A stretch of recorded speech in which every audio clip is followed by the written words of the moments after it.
Hello दोस्तों, कैसे हो आप सब। आई होप कि आप सब बिल्कुल स्वस्थ और मस्त होंगे। तो फ्रेंड्स, आज हम करेंगे मैकबेथ की स्टोरी हिंदी में। मैकबेथ जो विलियम शेक्सपियर के द्वारा लिखा गया है, और आज हम इसको हिंदी में करेंगे। इसकी पूरी स्टोरी को आज हम कैरेक्टर्स के थ्रू समझेंगे। ओके, तो आप ये मैकबेथ देख सकते हैं। इरेजर कहाँ है इसमें।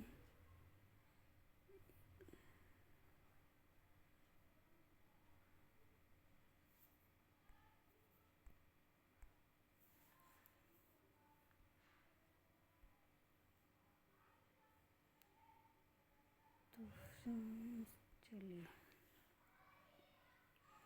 अब हम स्टार्ट करते हैं मैकबेथ की स्टोरी। तो आपने इसकी पिक्चर तो देख ही ली। अब हम इसके कैरेक्टर्स देखते हैं और सारी स्टोरी को कैरेक्टर्स के थ्रू पढ़ते हैं। ओके, तो ये देखिए आप, ये मैकबेथ है, विलियम शेक्सपियर के द्वारा लिखा गया है। और ये एक स्कॉटलैंड देश की स्टोरी है पूरी। जो डंकन है, ये स्कॉटलैंड का राजा है। इसके दो बेटे हैं। डंकन के दो बेटे हैं, मेलकम और डोनाल्वेल। दो बच्चे हैं इसके। और जब कहानी शुरू होती है किससे, कि जो मैकबेथ और बैंको, ये दो इसके आर्मी ऑफ जनरल हैं, और जो ये लड़ाइयों पे गए हुए हैं। कहानी जब स्टार्ट होती है, जब ये स्टोरी शुरू होती है, तो डंकन को पता चलता है कि मैकबेथ और बैंको ने आयरलैंड और नॉर्वे की सेना को हरा दिया है, और अब वो दोनों स्कॉटलैंड वापस आ रहे हैं। तो इन दोनों के स्वागत के लिए डंकन स्वागत समारोह का आयोजन करवाता है। और जब ये दोनों जीत कर वापस लौट कर आ रहे होते हैं ना, तो इनको रास्ते में 3 विचेस मिलती हैं, चुड़ैल जादूगरनियाँ, जो इनके सामने आती हैं और इनके बारे में भविष्यवाणियाँ करती हैं। पहली चुड़ैल कहती है, वो मैकबेथ को थेन ऑफ काउडर, थेन ऑफ ग्लेमिस ऐसे कह के पुकारती है। लेकिन उन दोनों को उनकी बात पर भरोसा नहीं होता। और फिर दूसरी मैकबेथ को कहती है, king of Scotland. But third बैंको को कहती है कि तू कभी स्कॉटलैंड का राजा तो नहीं बन पाएगा, पर तेरे वंशज स्कॉटलैंड का राजा बनेंगे, वो स्कॉटलैंड पर राज करेंगे। और वो दोनों उनकी बात पर कोई विश्वास नहीं करते हैं और अपने देश को वापस आ जाते हैं। और वहाँ पे आके उनका भव्य स्वागत किया जाता है। और साथ में ही जो स्कॉटलैंड के राजा हैं डंकन, वो एक अनाउंसमेंट करते हैं कि मैकबेथ को थेन ऑफ काउडोर बना दिया गया है, और ये सोचकर मैकबेथ सोचता है कि उन चुड़ैलों ने जो भविष्यवाणी की थी, ये तो भविष्यवाणी सच हो गई। तो इसका मतलब तो दूसरी भविष्यवाणी भी सच हो सकती है।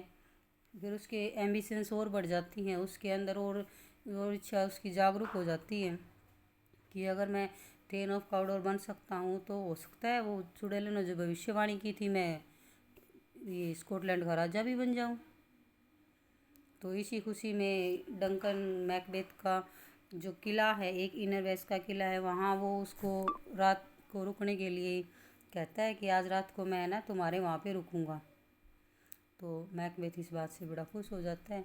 अब मैकबेथ अपनी पत्नी, जो मैकबेथ की पत्नी है लेडी मैकबेथ, उसको ये जो चुड़ैलों वाली भविष्यवाणियाँ हैं ना, इनके बारे में बता चुका होता है। अब वो भी इस चीज़ से बड़ी खुश है, और वो दोनों मिलके एक प्लान बनाते हैं कि जैसे ही राजा आज हमारे घर पे भोजन के लिए आएगा, तो हम नौकरों को तो शराब पिला के बेहोश कर देंगे और हम राजा को मार देंगे। इससे मैकबेथ को स्कॉटलैंड का राज्य मिल जाएगा। तो वो ऐसा ही करते हैं। जैसे ही राजा उनके घर खाने पे आता है, रात को रुकता है, तो वो जो नौकर होते हैं, दरबारी होते हैं, उनको तो शराब पिला देते हैं और डंकन की हत्या कर देते हैं। हत्या करके जब वे अपने कमरे में जाते हैं तो डंकन को ऐसे खून से लथपथ खंजर सा दिखाई देने लगता है। तो उस सिचुएशन को लेडी मैकबेथ संभाल लेती है कि ऐसा कुछ नहीं हुआ है, कुछ गलत नहीं किया है, हमने राज पाने के लिए सब कुछ करना पड़ता है, ऐसे ऐसे करके वो उसको कंट्रोल कर देती है। लेकिन जैसे ही सुबह डंकन की हत्या का पता चलता है कि राजा की हत्या कर दी गई है, हत्या कर दी गई है, तो वो दरबारियों पे शक आता है कि भाई इन्होंने हत्या की है।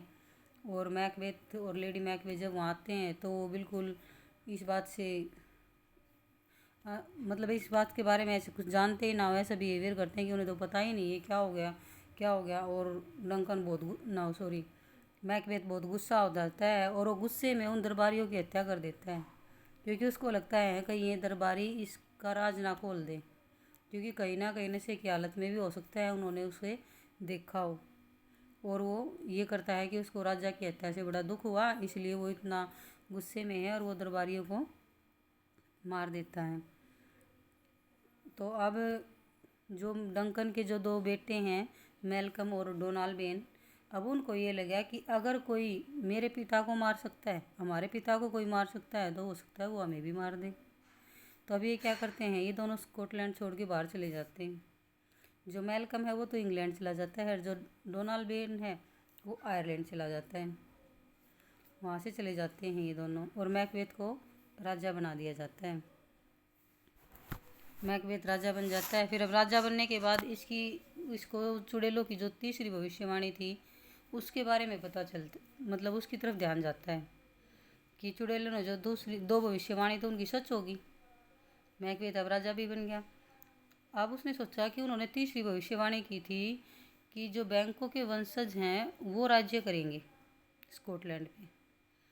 तो अब वो अपने सैनिकों को भेजता है और बैंकों को, और उसके बैंकों का एक बेटा है फ्लियंस, ये देखो यहाँ पे दिखाया गया है, ये बैंकों का बेटा है फ्लियंस, इनको मारने के लिए भेज देता है कुछ लोगों। तो वो जो उसके जो सिपाही थे वो बैंकों को तो मार देते हैं, बट फ्लियंस वहाँ से भाज के निकल जाता है।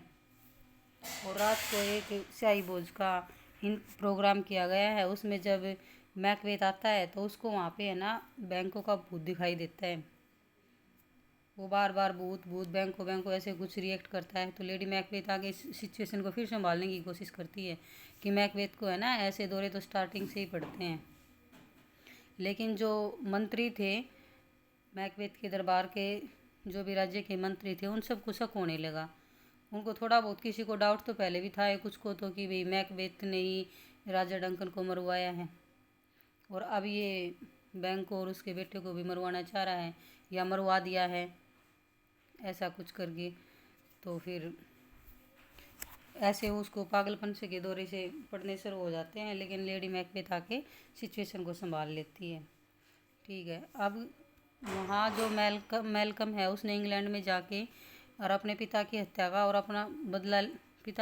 बदला लेने के लिए और अपना राज्य दोबारा लेने के लिए वो एक बहुत बड़ी सेना का आयोजन कर लेता है, मतलब अपनी एक बहुत बड़ी सेना बना लेता है ताकि वो स्कॉटलैंड पर आक्रमण करके अपना राज्य पा सके।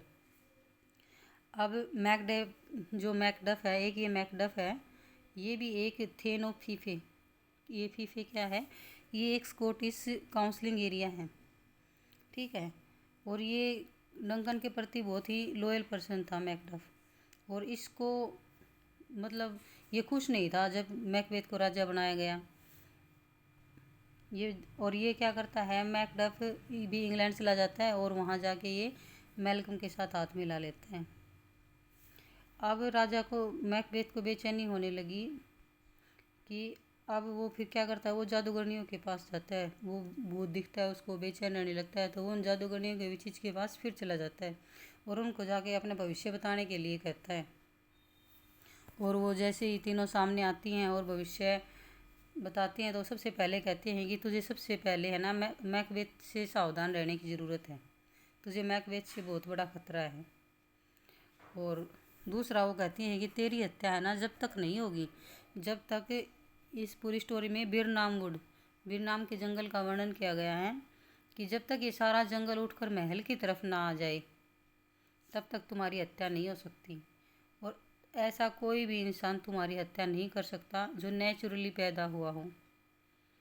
तो अब इससे तो मैकबेथ को एक शांति सी महसूस होती हो गया था कि जंगल तो उठकर महल की तरफ आ नहीं सकता, और ऐसा कोई इंसान होगा नहीं जो नेचुरली पैदा ना हुआ हो।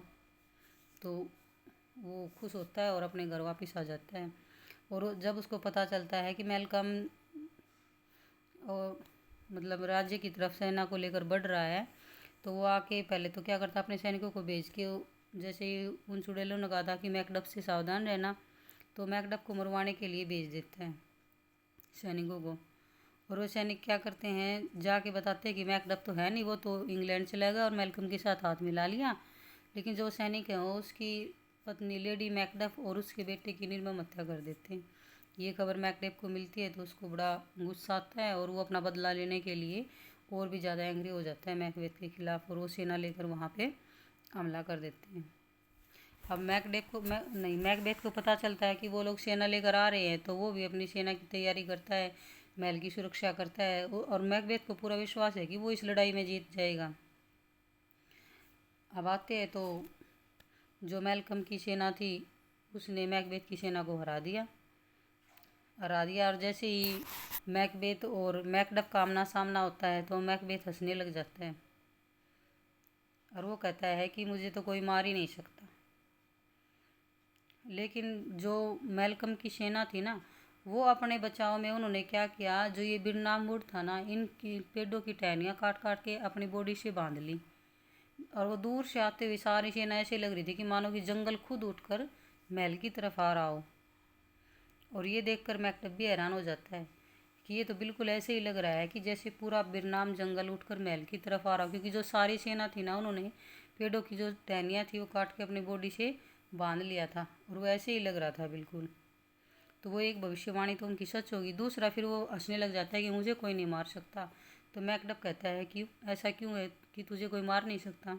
तो वो कहता है कि मुझे है ना, कोई भी इंसान जो नेचुरली पैदा हुआ है ना, वो मुझे मार नहीं सकता। फिर मैकडफ मैकबेथ को बताता है कि वह नेचुरली पैदा हुआ नहीं है, उसके जन्म से पहले उसकी माँ की मृत्यु हो गई थी, और उसकी माँ के पेट को मतलब फाड़ के उसको पैदा किया गया था, यानी कि सिजेरियन रूप से पैदा हुआ था, ये समय से पहले ही इसको पैदा करवाया गया था। तो ये ऐसे बताता है, और ऐसे ये सब सुनकर मैकबेथ बहुत भयभीत हो जाता है।